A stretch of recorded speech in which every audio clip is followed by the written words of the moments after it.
सजयति सिन्धुरवदनो देवो यत्पादपङ्कजस्मरणं वासरमणिरिव तमसारासन्ना श्रीविघ्नानां या कुन्देन्दुतुषारहार्धौरा या शुभ्रवस्त्रामृता या वीणावरदण्डमण्डितकरा या श्वेतपद्मासना या ब्रह्माच्युतशङ्करप्रभृतिर्देवैः सदा वन्दिता सा मां पातु सरस्वती भगवती निःशेषदाढ्यापः।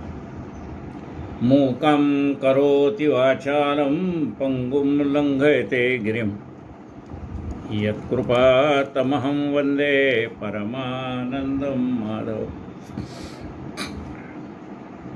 नारायणं नमस्कृत्यं नरं चैव नरोत्तमं देवी सरस्वतीं व्यासं ततो जयमुदीरये। वसुदेवसुतं देवं कंसचाणूरमर्दनं देवकी परमानन्दं कृष्णं वन्दे जगद्गुरुं।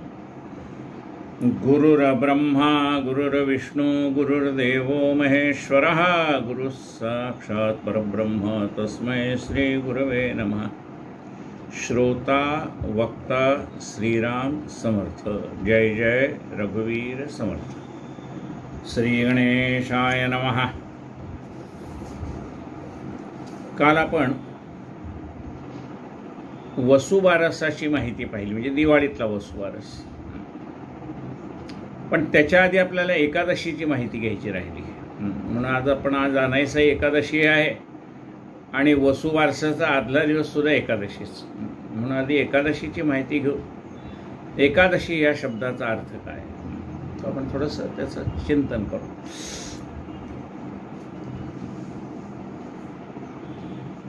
एकादशी म्हणजे काय?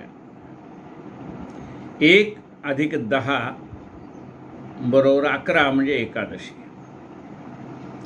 लहान मुलांना हे समजेल, सहज समजेल असं हे गणित असलं तरी त्यातला 1 कोण आणि 10 कोण. आता हे आपण चिंतन कधी लिहिलेलं होतं तर गेल्या वर्षी एकादशीला 13/9/20 या दिवशी हे एकादशीचं चिंतन लिहिले होतं. आज आपण ते शब्दबद्ध करतोय, म्हणजे लिखाण लिहिणं आणि ते लिखाण शब्दामध्ये म्हणजे प्रवचनाच्या रूपाने सांगणं.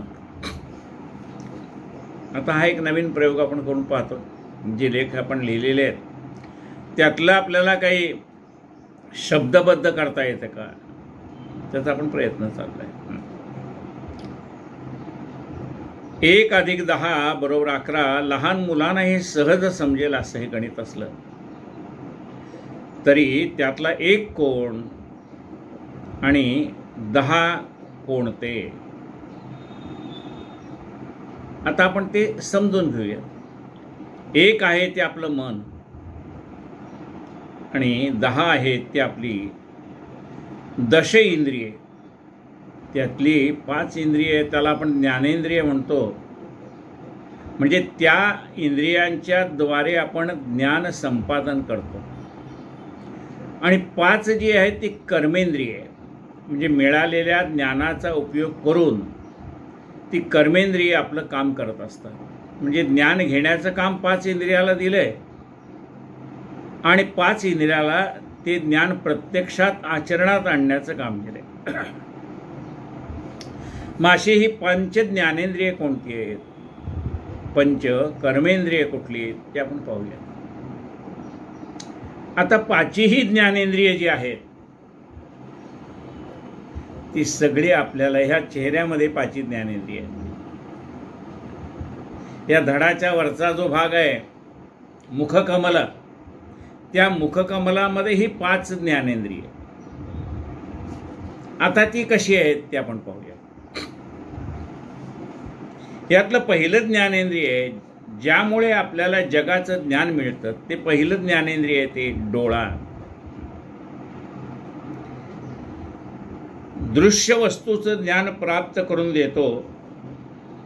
जे काही जगात दिसतंय ते समोरची वस्तू काय आहे, बुवा कोण आलंय काय आहे, मग तो सांगतो हा डोंगर आहे, हे झाड आहे,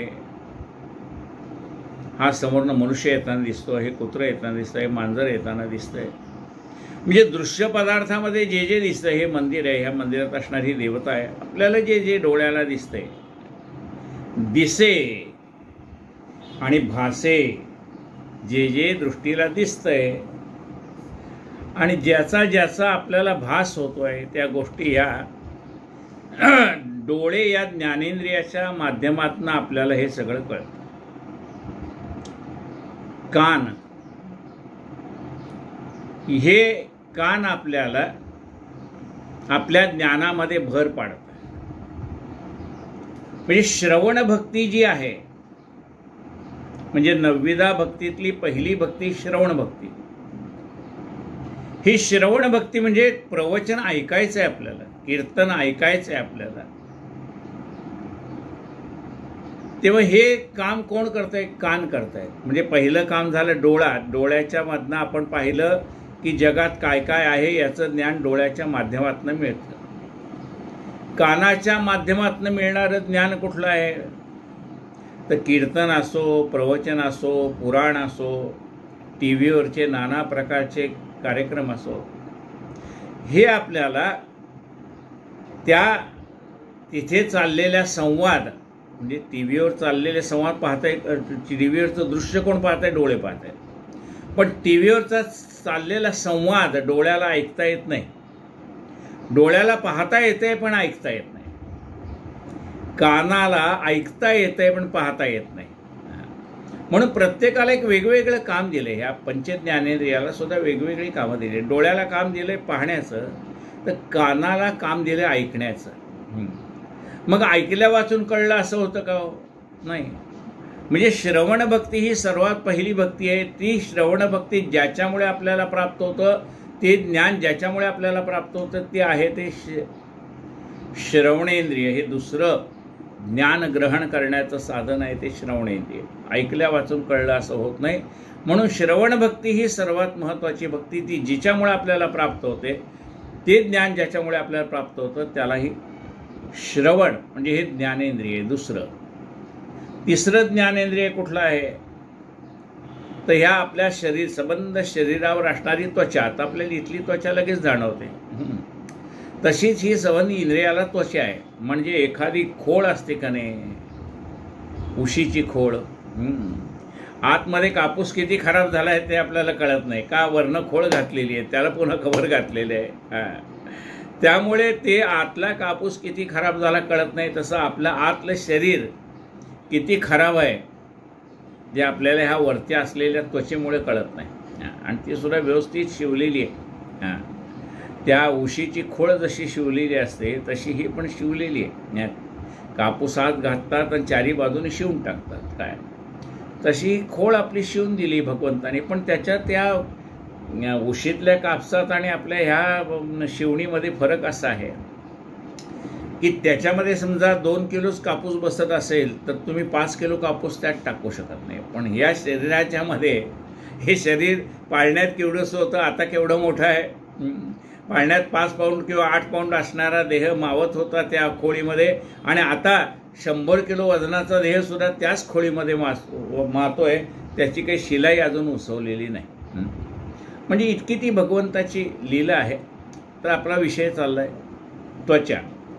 या त्वचा ह्या स्पर्शातनं आपल्याला काय कळतं? हे ज्ञान आहे.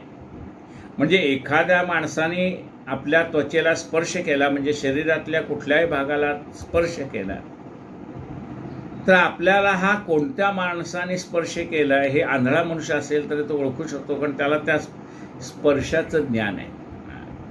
कोण पाय पडतंय, म्हणजे त्या त्वचेला ज्ञान आहे. ती कशाचं ज्ञान आहे की कोणी कोणत्या भावनेने आपल्या शरीराला स्पर्श केलाय. एखादा मनुष्य चांगल्याही भावनेने आपल्या शरीराला स्पर्श करतो, आणि एखाद्या माणसाच्या मनामध्ये वाईट भावना असेल तरी त्याच्या स्पर्शातला म्हणजे त्या माणसाच्या मनातला भाव आपल्याला कळतो. त्याला 6वं ज्ञानेंद्रिय म्हणतात. हे कळणं, त्वचेला स्पर्श कळला, पण त्या स्पर्शातली जी भावना आहे ती कुणाला कळली? त्या 6व्या ज्ञानेंद्रियाला. जी ज्ञानेंद्रिय आपल्याला दिसत नाही पण ते आहे, त्याला म्हणतो 6th सेन्स. म्हणजे काय तर आपल्याला ज्या व्यक्तीने स्पर्श केलेला आहे, त्वचेला ज्या भावनेने स्पर्श केला आहे, ज्या हेतूने स्पर्श केला आहे, तो त्या समोरच्या माणसाच्या मनातला हेतू जाणणं हे काम कोण करतं? ही त्वचा ही आपल्याला ते म्हणजे पाण्याच्या बादलीत हात घातल्यानंतर त्वचाला ते कळतं, त्वचेला कळतं. काय कळतं त्वचेला? की हे पाणी थंड आहे का गार आहे? त्वचेला कळतं. भात गरम आहे का थंड आहे? कुणाला कळतं? त्वचेला कळतं. भात शिजलेला आहे का कच्चा आहे? कुणाला कळतं? त्वचेला कळतं. बायका म्हणजे आपल्या गृहिणी हा संपूर्ण भात शिजलाय का नाही पाहण्यासाठी त्या भाताच्या पातेल्यात खालपर्यंत हात घालत नाही. ती वरची एक शीत बघतात आणि शीत अशी चाचपून बघतात की भात शिजलाय का नाही. म्हणजे भात शिजलेला आहे का नाही, अन्न शिजलेलं आहे का नाही हे कोण जाणतं? त्वचा जाणते. तिला ते खारट आहे का आंबट आहे का तिखट आहे कळणार नाही, पण शिजलेलं आहे का नाही ते मात्र तिला बरोबर कळेल. म्हणजे हे हाताच्या स्पर्शाने आपल्याला कळू शकतं. म्हणून हा तिसरं ज्ञानेंद्रिय झाले. त्वचा शरीराची हे संपूर्ण नखावरपर्यंत असणारी त्वचा आहे, पायाच्या दाही बोटाला संबंध शरीराला व्यापून असणारी जी त्वचा आहे ते त्वचा हे ज्ञानेंद्रिय आहे. त्या ज्ञानेंद्रियाच्या ह्यातनं आपल्याला कळतं ना. अहो खाली पायाला काटा टोचला तरी कळतो, खडा टोचला तरी कळतो. म्हणजे हे ज्ञानेंद्रिय आहे. त्वचेच्या ज्ञानेंद्रियामुळे आपल्याला गरम थंड हे कळतं. कुठं काही वेदना झाली तर ती म्हणजे जर काही आपल्या पायाला रुतलं तर ते वेदना तिथपर्यंत जाते. म्हणून त्वचा हे ज्ञानेंद्रिय सांगितलं आहे. त्यानंतर आता हे तिन्ही ज्ञानेंद्रिय इथे झाले बघा. डोळे आहेत, कान आहेत आणि ही त्वचा आहे. ती सर्वांगाला आहे पण आपल्याला इथे जाणवते, म्हणजे ही त्वचा आहे. आता आणखीन कुठलं इंद्रिय आहे पहा, नाक. ते पण इथंच आहे. म्हणजे नाकाने आपल्याला काय कळतं? सुगंध आणि दुर्गंध हा आपल्याला कशामुळे कळतो? ज्ञान कशामुळे होतं? चाफ्याचं फूल घेतल्यानंतर हा त्यातला सुवास कोण जाणतं? नाक जाणतं. गटारीचं झाकण उघडल्यानंतर त्यातनं येणारी दुर्गंधी आपल्याला कशामुळे कळते? नाकामुळे कळते. आणि नाक जर चोंदलेलं असेल तर मग आपण म्हणतो मला वास येत नाही. म्हणून ते ज्ञानेंद्रिय आहे. म्हणजे सुगंध आणि दुर्गंध हे कळतं कोणाला? तर ते नाकाला कळतं.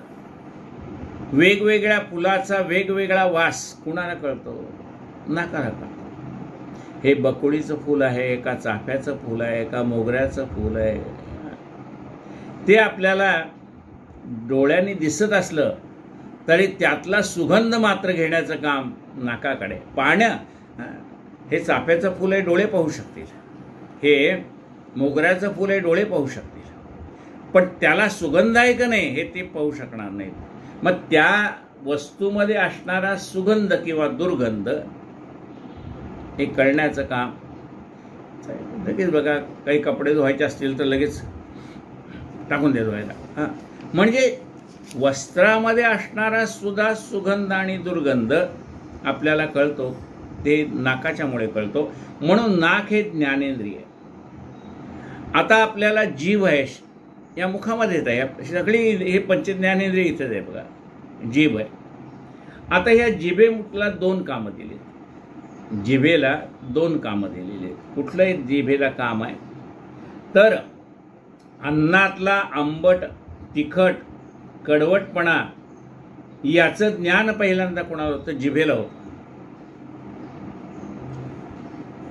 चुकून एखादा केस जर आपल्या अन्नामध्ये असेल तर तो अन्न चावताना आपल्या जिभेला बरोबर तो कळतो आणि जीभ लगेच सांगते की ह्या अन्नात केस आलेला आहे.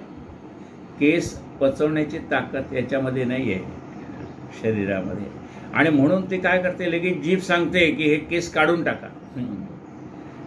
तो अन्नाचा घास आपण बाजूला काढून ठेवतो की नको. मग आता ह्या अन्नात केस आहे हे कोणी जाणलं? जिभेने जाणलं. त्यातला आंबटपणा, तिखटपणा, खारटपणा, रसस्वाद कोणी घेतलेला आहे. श्रीखंड डोळ्याने पाहता येईल, पण श्रीखंडाचा स्वाद डोळ्याला घेता येणार नाही. ते काम जिभेलाच आहे. प्रत्येक इंद्रियाला काम दिले, एकाचं काम दुसऱ्याला करताच येत नाही. प्रत्येकाला म्हणजे स्पेशालिटी आहे त्यातली. डॉक्टर जे स्पेशालिस्ट असतात ना, तशी ही इंद्रियसुद्धा एकेका विषयामध्ये स्पेशालिस्ट आहे. म्हणजे त्या ठिकाणी आपल्याला जिभेला काम दिले, दोन कामं दिलीत.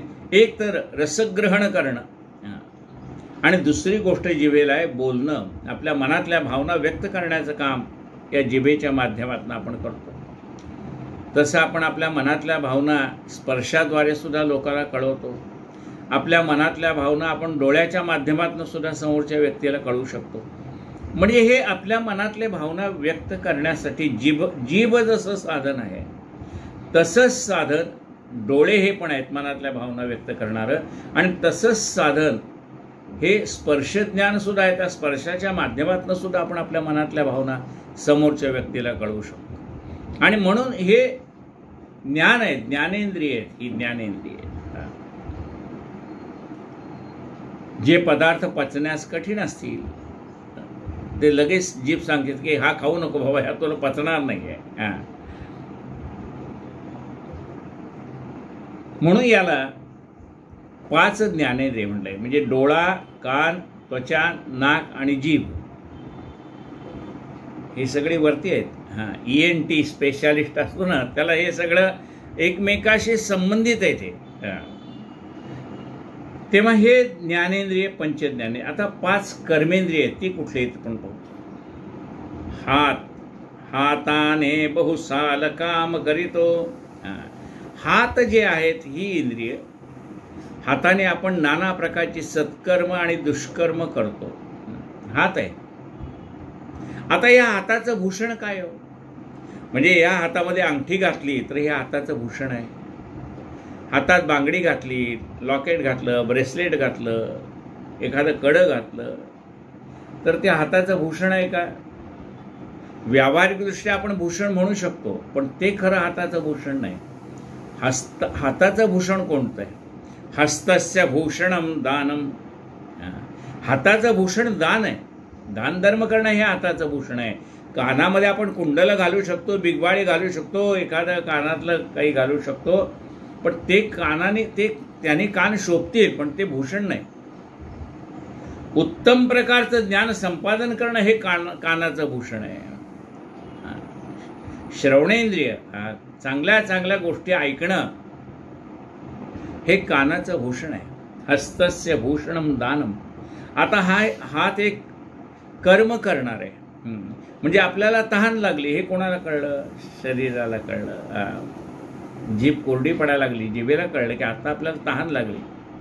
आता तहान लागली हे जरी जिभेला कळलं तरी त्या समोरच्या भांड्यातलं पाणी घेण्याचं सामर्थ्य जिभेकडे नाही. मग ती जीभ कुणाला सांगेल? मेंदूला सांगेल की बाबा मला तहान लागली.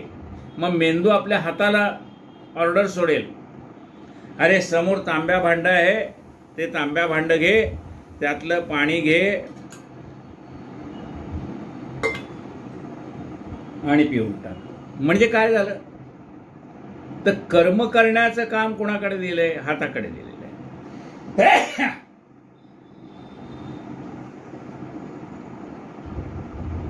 हस्तस्य भूषणम दानम.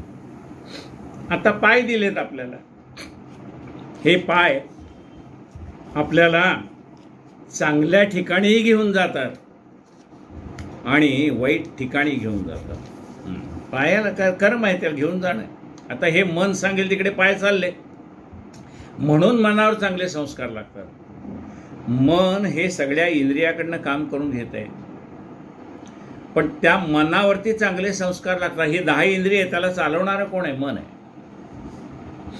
त्या मनावर जर चांगले संस्कार असेल तर मन पायाला ऑर्डर करेल, चल मंदिरात जाऊ, कुठे सत्संग चाललाय तिथे जाऊ, कुठं कीर्तन चाललंय, पुराण चाललंय, सत्संग चाललाय, भागवत कथा चालली, तिथं आपण जाऊ. हे पायाला कोण ऑर्डर देईल? मन ऑर्डर देईल. आणि मग पाय त्या दिशेने चालायला लागतात. बुद्धीवर चांगले संस्कार नसतील तर ती म्हणतील चला दारूच्या गुत्त्याकडे चला, दारूच्या दुकानात चला, जुगार खेळायला चला. म्हणजे जर आपल्या मनावर चांगले संस्कार नसेल तर कर्म कसं घडणार आहे? कर्म जे घडतं ना ते बुद्धी कर्मानुसारणी, ती बुद्धी आहे, त्या बुद्धीप्रमाणे कर्म घडतं. आपलं मन सांगेल तसं मनावर जसे संस्कार असतील तसे कर्म घडतं. मग हे पाय हे साधन आहे, कर्म करण्याचं एक साधन आहे. पण त्या पायाने काय करायचं आहे? पाय स्वतः ठरवत नाहीत. मंदिरात जायचे असंही ठरवत नाहीत, किचन घरात जायचं असंही ठरवत नाही. भूक लागली की ते मेंदू त्याला ऑर्डर करतो, चल स्वयंपाकघरात भूक लागली जेवायचं. म्हणजे या इंद्रियाकडनं काम करून घेणारे जे मन आहे ते त्याला सांगतं. आणि मग ते कर्म प्रत्येक मनाला जरी आलं तरी त्याला करण्याचं सामर्थ्य नाही. करण्याचं सामर्थ्य एक कर्मेंद्रियाकडेच आहे, मनात वाटून उपयोग नाही. ते त्या कर्मेंद्रियाने त्याला साथ दिली तर मनात पुष्कळ वाटलं तो हिमालय पर्वत चढून जावा, पण पायाने साथ नाही दिली तर जात नाही. म्हणजे पाय जर अधू झाले असतील तर नाही जाणार. पण पाय हे कर्म करण्याचं साधन आहे. मग ते सत्कर्म असो का दुष्कर्म असो, त्या मार्गाला जाणार ते पाय जाणार आहेत. मग ह्या पायाला कुठं जायची सवय लावली पाहिजे? महाजनो येन गतस्तपंतः, त्या मार्गाला चल बाबा. या पायाला संस्कार पाहिजेत आपल्या. काय मार्ग दावून गेले आधी कृपानिधी संत, ते त्या संतांनी दाखवलेल्या मार्गावरनं चालायचे. संस्कार आपल्या मनावर असतील तर ते पाय त्या दिशेला चालतील. पाऊले चालते पंढरीची वाट.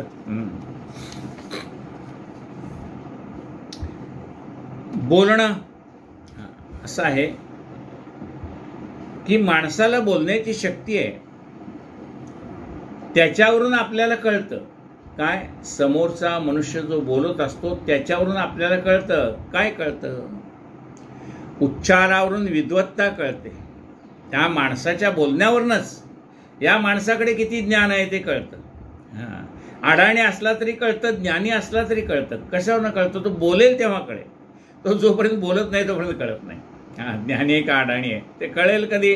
तो बोलेल तेव्हा कळेल की हा ज्ञानी मनुष्य आहे का अडाणी मनुष्य आहे. बोलण्यावरनं कळतं आपल्याला. समोरच्या माणसाच्या बोलण्यावरूनच त्या माणसाकडे किती ज्ञान आहे हे कळतं. कारण उच्चारावरून विद्वत्ता कळते. त्या माणसाचे जे उच्चार आहेत शब्दाचे, त्या उच्चारावरून त्या माणसाची विद्वत्ता किती आहे ते कळते. जे जे आपणास ठावे ते ते लोकास सांगावे. आपल्याकडे जे ज्ञान आहे ते जगाला द्यावं. का? ज्ञान दिल्याने ज्ञान वाढते, त्या ज्ञानाचे मंदिर हे सत्य शिवाहून सुंदर हे. आता शिश्न हे सृष्टी निर्मितीचं कार्य करणारं एक इंद्रिय आपल्या शरीरामध्ये आहे. हे काय करतं? या इंद्रियाकडे काम दिले प्रजोत्पादन करणं. आणि काय दिले? शरीरामध्ये असलेलं दूषित द्रव्य मूत्रमार्गाने सोडून देणं. हे काम कोणाकडे दिले? त्या शिश्न नावाच्या इंद्रियाकडे दिले. त्याच्याकडे हे काम आहे. शरीरातला वाईट पदार्थ बाहेर टाकून देण्याचं काम शिश्न या इंद्रियाकडे दिलेलं आहे. प्रजोत्पत्ती करण्याचं काम सुद्धा त्याच्याकडे दिलेलं आहे. मलत्याग आणखीन एक शरीरात इंद्रिय आहे ज्याच्याकडे काम दिलेलं आहे की आपल्या शरीरातला मळ टाकून द्यायचा, काढून टाकायचा. हे काम कोणाकडे दिले? त्या इंद्रियाकडे. बाकीच्या इंद्रियाकडे काम नाही. ते काम त्या इंद्रियाकडे दिले. प्रत्येक इंद्रियाला नेमून दिलेली कामं त्याची त्यांनी करायची. त्या इंद्रियाने काम नाही केलं तर इकडं भोग पाडावं लागतं, मग त्या शरीरातनं बाहेर काढावं लागतं. सरळ चाललंय तोपर्यंत आपल्याला त्याची किंमत कळत नाही. या इंद्रियाची कामं सरळ चाललेली आहेत ना तोपर्यंत आपल्याला त्या इंद्रियाचं महत्त्व पण कळत नाही. 1 नंबर 2 नंबरला व्यवस्थित होतंय तोपर्यंत आपल्याला त्याचं महत्त्व कळत नाही. पण ते ज्या वेळेला काम अडतं त्यावेळेला डॉक्टरांकडे जावं लागतं. मग डॉक्टर इथनं नळ्या घालून ते बाहेर काढतो. म्हणून हे काय आहे? कर्म आहे. शरीरातला दूषित पदार्थ बाहेर काढून टाकणं हे सुद्धा कर्म आहे. ते कर्मेंद्रिय आहे, कर्म करणारे इंद्रिय आहे. अशी ही 5 ज्ञानेंद्रिय आणि 5 कर्मेंद्रिय अशी मिळून 10 इंद्रिय झालेली. याला दश इंद्रियाचा मेळा असं म्हटलंय. 10 इंद्रियांचा हा मेळा झालाय. आता ह्या 10 इंद्रियाकडनं काम कोण करून घेतो? तर ह्या 10 इंद्रियाकडून मन काम करून घेतं. म्हणून त्या मनाला सारखा बोध करायचा आहे. समर्थांनी 205 मनाचे श्लोक लिहिलेत. कशासाठी? या मनावर चांगले संस्कार असेल तरच सत्कर्म घडेल ना. नको रे मना द्रव्य ते पुढिलाचे, अतिस्वार्थ बुद्धी नरे पापसाचे.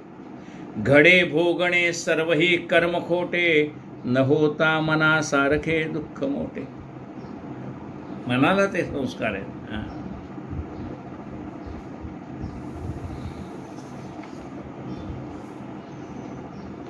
ही 11 जण ज्यावेळेला एकच कार्य करतात त्यावेळी या सर्वांच्या चिंतनाचा हेतू एकच असतो. नाहीतर ते वेगवेगळं आहे बरं का. डोळ्याला वाटतं पाहावं, मग ते कीर्तनाला बसलेलं असलं ना तरी येणाऱ्या जाणाऱ्या श्रोत्याकडे पाहत बसतं. आता वाचतोय तर त्यांनी पाहायला कुठं पाहिजे? त्या कीर्तनाच्या विषयाकडे त्याचं लक्ष पाहिजे. पण ह्याचं विचलित होतं. म्हणजे डोळ्यांनी पाहायला पाहिजे तर ते डोळे भलतंच पाहत बसतात. विषयी लोक श्रवणी येती ते बायकाकडेची पाहती, चोरटे लोक चोरून नेती पादरक्षा. असं समर्थ रामदास स्वामींनी दासबोध ग्रंथात लिहिलंय. श्रवणाआड विक्षेप येती, नानाजींसी सांगू किती, त्याच्यामध्ये ते म्हणतात. त्यामुळे डोळ्याला जे पाहायला पाहिजे ते सोडून डोळे भलतेकडेच पाहायला लागतात. कान त्याला जे ऐकायचं आहे तिकडे न पाहता ते दुसरंच ऐकायला लागतात. म्हणजे कसं, कीर्तनाला आलेल्या श्रोते आहेत, मग त्यात महिला वर्ग आहे, पुरुष वर्ग पण आहे. इकडे कीर्तनकार कीर्तन सांगतोय आणि ह्या आपसातमध्ये गप्पा मारत बसले. म्हणजे काय ऐकायला आलोय आपण? कीर्तन ऐकायला आलोय, प्रवचन ऐकायला आलोय का गप्पा मारायला आलोय? म्हणजे हे इंद्रिय भलत्या मार्गालाच चाललंय. श्रवण इंद्रिय सुद्धा आपण जे ऐकायला आलो ते न ऐकता बाकीच्याच गोष्टी ऐकायला लागलं तर मग त्याचा उपयोग काय? म्हणून ह्या 10 इंद्रियांचा विषय एकच झाला पाहिजे. विषय तो त्यांचा झाला नारायण, असं झालं पाहिजे.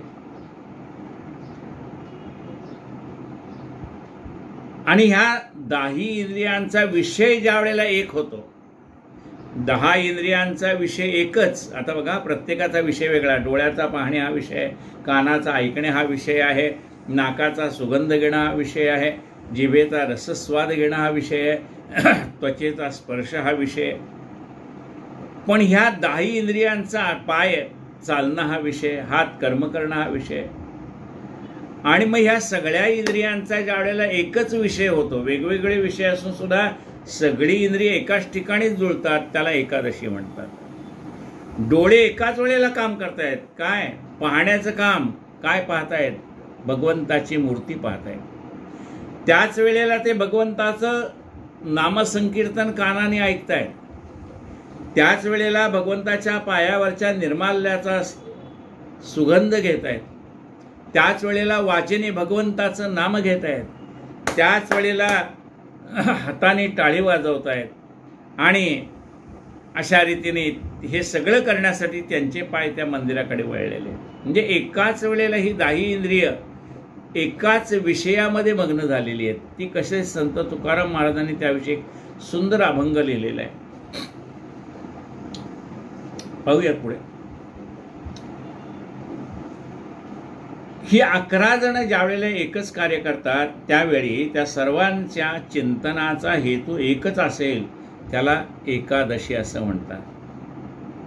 कसे ते आता पाहूया. सर्व इंद्रियांना मनच प्रेरणा देत असल्यामुळे एकदा का मनालाच देवाची गोडी लागली तर तेच मन 10 इंद्रियांना एकाच गोष्टीसाठी प्रवृत्त करतं. जर मनाला भगवंताच्या नामाची गोडी लागली मग ते मन त्या सगळ्या 10 इंद्रियांना एकत्र आणतं, ते काम करतं. त्या 10 इंद्रियांना एकच काम करायला लावतं. कारण शेवटी ह्या इंद्रियाकडनं काम करून घेणारं कोण आहे? मनच आहे. आणि मग ते मनच ह्या 10 इंद्रियांना एकच गोष्ट करायला लावतं. कशी ते पाहू. ते मन त्या डोळ्याला सांगतं, तुला सौंदर्याची आवड आहे मला माहिती आहे बरं का. ते मन कसं त्या डोळ्याला सांगतंय बघा. तुला जगातलं सौंदर्य पाहावं असं वाटतंय हे मला माहिती आहे. डोळ्यानं तुम्हाला या जगातलं सौंदर्य पाहावं असं वाटतं. तू सौंदर्याचा भोक्ता असल्यामुळे तुला सांगतो की पहा, तुला काय आवडतं? म्हणले आम्हाला समोरचा मनुष्य आवडला. अरे त्या आवडला, त्यातलं तुला काय आवडलं?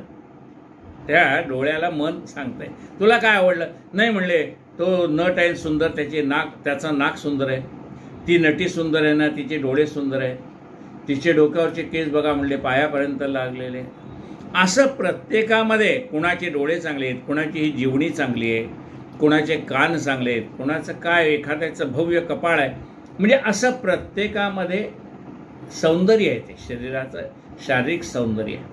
मग डोळ्याला सांगितलं तुला हे सौंदर्य आवडतं ना, पण विचार कर ते कायम टिकतं का रे? हां, एखादी सुंदर नटी म्हण, एखादा सुंदर नट आहे म्हण, त्याचं सौंदर्य तुला आवडलं म्हणजे हा नट आवडतो म्हणजे काय? तो दिसायला चांगला आहे म्हणून आवडतो, ती नटी दिसायला चांगली म्हणून आवडते. हां, पण म्हणाले त्यांचं जे शरीर सौंदर्य आहे ते कायम टिकणार आहे का? नाही. त्यांचे म्हातारपणातले फोटो बघा म्हणजे कळेल ती तरुणपणात दिसणारी नटी म्हातारपणात कशी दिसते.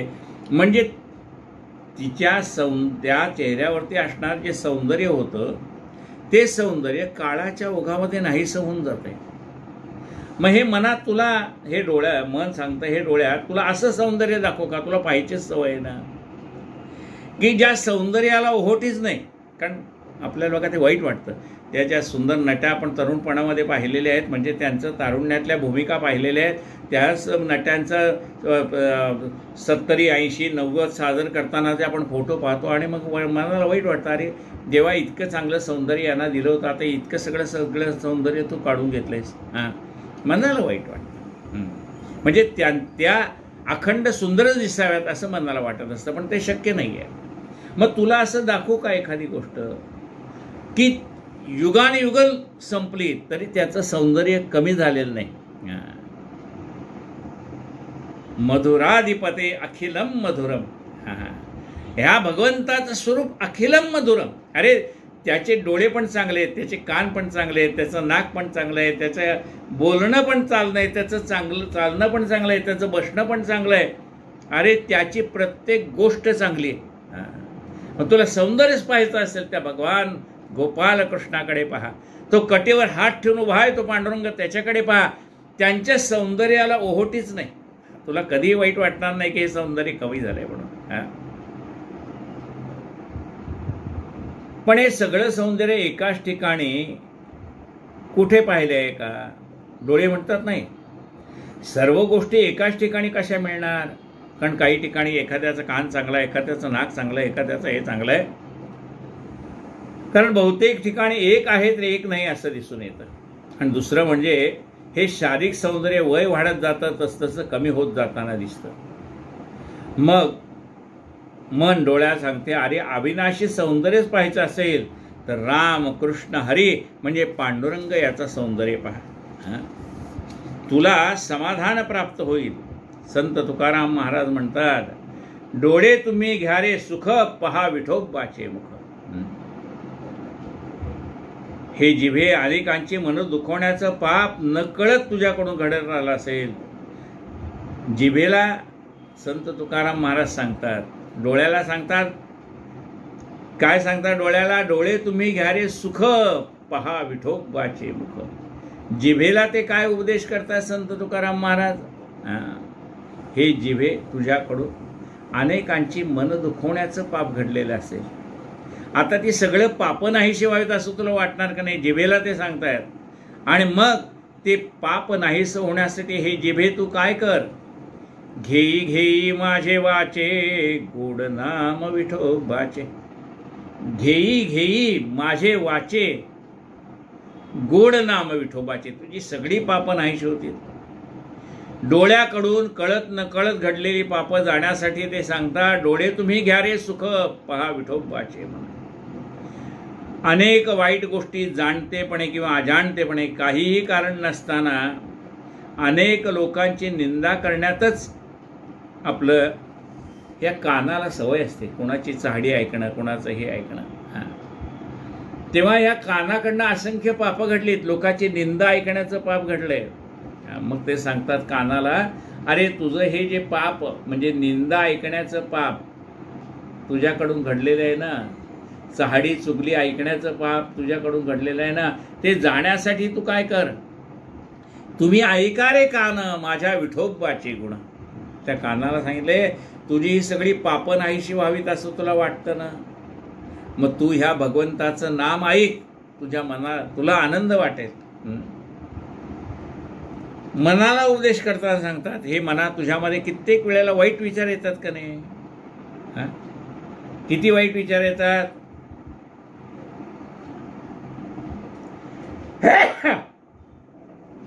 वैरी न चिंते ते मन चिंती. वैऱ्याच्याही मनात विचार येणार नाहीत असे विचार हे तुझ्या मनात येतात ना, मग ही अशी सगळी पाप, लोकांचं वाईट चिंतल्याचं पाप ते जावं असं तुला वाटतं ना, मग तू काय कर, मना तेथे धाव घेई राही विठोबाचे पायी. म्हणा आता तू त्या भगवंताच्या चरणाजवळ राहा, म्हणजे ही सगळी पापं नाहीशी होतील. आता कोठे धावे म्हण तुझे चरण देखील. त्वचेला उपदेश करतात, अरे तुझ्या हातनं कळत न कळत लोकाला वाईट भावनेने स्पर्श केला गेला असेल ना, त्वचेचं पाप आहे ते. दुसऱ्याला वाईट भावनेने स्पर्श करणं हे त्वचेचं पाप आहे. तेव्हा त्या त्वचेला सांगतात की तुझ्या हातून ही जी काही वाईट पाप आहे, कुणाला एखाद्याला थोबाडी मारली, एखाद्याला मारलं, तुझ्या त्वचेच्या हातनं घडलेलं पाप आहे ते. मग ते त्या त्वचेला सांगतात. त्वचेला बोध करताना मन म्हणतं हे स्पर्श सुखात आनंद वाटतो, मला माहीत आहे. हे त्वचे तुला स्पर्शामध्ये आनंद आहे, मलाही माहीत आहे. एकदा या भगवंताच्या चरणाला स्पर्श तरी करून पहा, अवीट असा आनंद तुला प्राप्त होईल. आता मला काळजी करणे भागच आहे. तू आता मला शरण आलायस, मी शरणागताचा रक्षकच आहे, म्हणून लोक मला पतित पावन भगवंत म्हणतो. हा भक्त मला शरण आलाय, डोळ्याने माझं रूप पाहतोय, कानाने माझे गुणगान संकीर्तन श्रवण करतोय, मुखाने नाम घेतोय, हाताने टाळी वाजवतोय, माझ्यासाठी पायाने इथपर्यंत चालत आलेल्या मंदिरापर्यंत. म्हणजे भले तुम्ही रिक्षातनं उतरला तर चालतच मंदिरात जावं लागेल ना. म्हणजे पायाने माझ्या 4 पावलं चढला आहे, हा मंदिरात आलेला आहे. मग हे सगळं त्यांनी जे केलेलं आहे, तर आता देव म्हणतो तुझी काळजी करणं माझं भागच आहे. समर्थ रामदास स्वामी सांगतात, साधक भावे नमस्कार घाली त्याची चिंता साधूस लागली, मग तो नेऊन घाली जेथील तेथ. समर्थ रामदास स्वामी काय म्हणतात, साधक भावे नमस्कार घाली. आपण भगवंताच्या चरणावर मस्तक ठेवतो का नाही? साधक भावे नमस्कार घाली, किंवा संतांच्या चरणावर मस्तक ठेवतो. साधक भावे नमस्कार घाली त्याची चिंता साधूस लागली, मग तो नेऊन घाली जेथील तिथे. तसे तू चरण स्पर्श करतास तुला कळेल की, हे म्हणा तू भगवंताच्या चरणाला स्पर्श केला की तुला कळेल, तो परमेश्वर तुला सांगतो आहे काही काळजी करू नकोस, चिंता रहित राहा, मी तुझ्या मागे आहे. सांगितले चिंता करू नको. परमेश्वर तुला सांगेल आता कुठल्याही प्रकारची चिंता करू नकोस. मनाला ते सांगतायत, नाकाला सांगतायत. तू अनेक सुगंधाचा आनंद घेतला असेल, पण परमेश्वराच्या चरणावरील फुलांचा सुगंध घेऊन पहा, हा सुगंध कधीच तू विसरू शकणार नाही. हाताला सांगतात की अनेक कर्म तुझ्या हातून कळत न कळत पाप घडला असेल, नाम घेताना हाताने टाळी वाजव. नाम घेताना हाताने टाळी वाजवणे, झांज वाजवणे, टाळ वाजवणे, मृदुंग वाजवणे, पेटी वाजवणे, अशी कामं हाताच्या माध्यमातून केल्यानंतर हातातून घडलेल्या पापांचा नाश होतो. पायाला ते बोध करतात. काय मन पायाला सांगतं, पाय कधी जाणते अजाणतेपणे वाईट मार्गाला चाललेले असतील तर संत दर्शनाला, देवदर्शनाला जा, म्हणजे या पायाकडनं घडलेली पापं नाहीशी होतील. अशा रीतीने 10 इंद्रियांना एकत्र आणले कोणी मनाने. एकाच विषयावरती एकत्र होणे, सर्वांचा विषय एकच होणे, यालाच एकादशी म्हणतात. विषय तो त्यांचा झाला नारायण. ह्या सर्व इंद्रियांचा विषय दशेंद्रियांचा एकमेळा केला, त्या 10 इंद्रियांना एकत्र आणलेलं आहे आणि त्यालाच एकादशी म्हणतात. आज एकादशी आहे. पुंडलिक वरदा हरी विठ्ठल श्री ज्ञानदेव तुकाराम, पंढरीनाथ भगवान की जय, माऊली ज्ञानेश्वर महाराज की जय, जगद्गुरु संत तुकाराम महाराज की जय, सद्गुरु गजानन महाराज की जय. जय जय रघुवीर समर्थ अनंत कोटी ब्रह्मांड नायक महाराजाधिराज योगिराज परब्रह्म सच्चिदानंद भक्त प्रतिपालक शेगाव निवासी समर्थ सद्गुरु श्री गजानन महाराज की जय. आता उद्यापासून 21 तारखेपर्यंत पुन्हा शेगावला जायचा योग आहे. तेव्हा ह्या 4 दिवसात कदाचित नवीन प्रवचनं होतील न होतील ते भगवंताला माहिती आहे.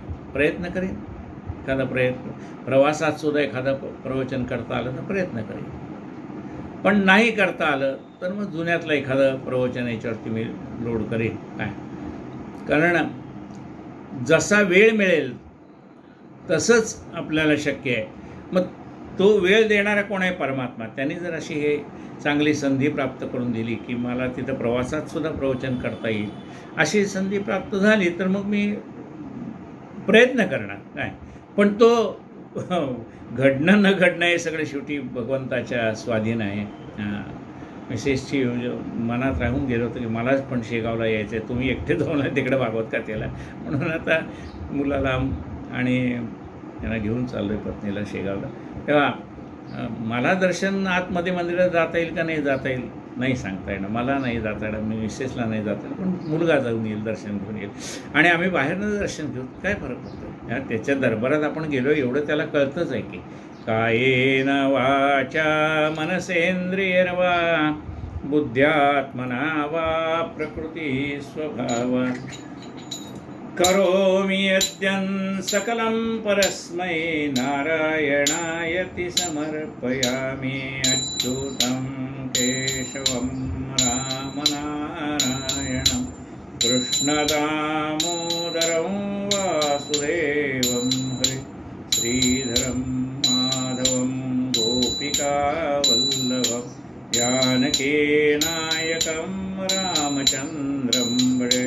हरे राम राम राम हरे हरे, हरे हरे कृष्ण कृष्ण कृष्ण हरे हरे, हरे राम राम राम हरे हरे, हरे हरे कृष्ण कृष्ण कृष्ण हरे हरे. जगदम्बा माता की जय, सद्गुरु गजानन महाराज की जय.